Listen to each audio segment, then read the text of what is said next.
Hey, my name's Von Fry. I'm a straight white male reviewing Turning Red, the latest Disney Pixar film. It was released simultaneously in theaters and Disney Plus, which resulted in not a lot of box office revenue. You know what? There are actually a lot of white guys out there who are kind of recusing themselves from reviewing this. Oh, well, this movie wasn't made for me. Well, I'm going to tell you this straight up. I liked Turning Red, and I'm not ashamed to say it, and I'm going to tell you why it's good.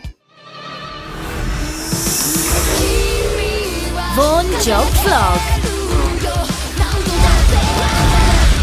But before we get into that, check out my friends over at CALDERALab.com. Their clinically proven skincare line is the best in the league. Check out the Good Serum, the Clean Slate Facial Cleanser, the Base Layer Moisturizer, and this mask known as the Deep.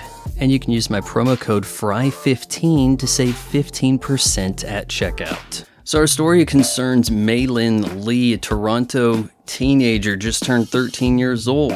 Mei-Lin is a Chinese-Canadian trying to navigate the tricky realm of 2002. This means balancing middle school with teen idol crushes such as Four Town. You know, you're a stand-in for NSYNC and Backstreet Boys. They're coming to Toronto, and Mei-Lin has to try to get some money together so that her and her bestie squad can go to the concert. But Mei-Lin is a bit whipped by her domineering mother. Sure, she helps out at the family temple, gives a little tour guide, but all of her mom's hopes and dreams are pinned on Mei-Lin, so she can't let her down. She has to be a good schoolgirl and stay away from boys. Well, it just so happens a family curse has hit Mei-Lin. She's turned into a giant red panda, far bigger than actual red pandas, which look like raccoons. Why can't we call them red raccoons? And so it's up to Mei-Lin to control her panda and possibly stand up to her mother in a bid to see Four Town.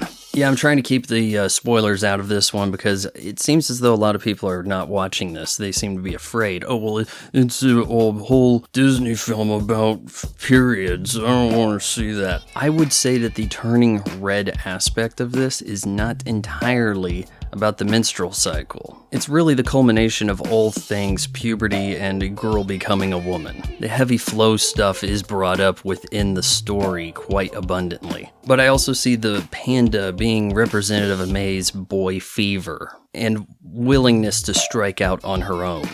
She doesn't want to just be her mom's little girl. She's a woman now, right? And the artists at Pixar have gotten to the point now where they've mastered photorealism when they want to, especially certain items.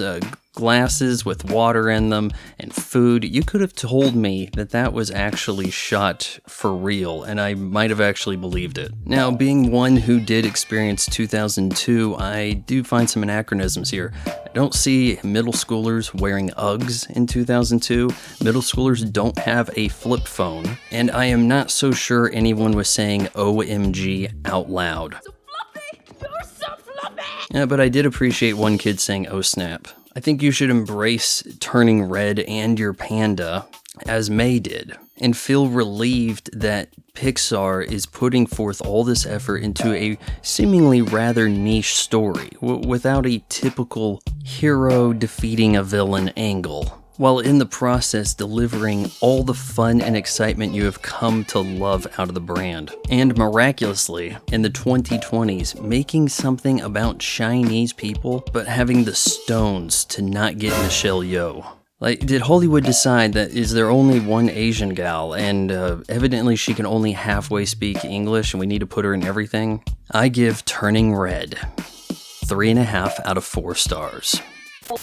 If you appreciate a YouTube channel that doesn't just pad out content to get to the 8-minute mark so that it can hammer you with ad breaks, then you should subscribe to my son's channel. You just got done watching it.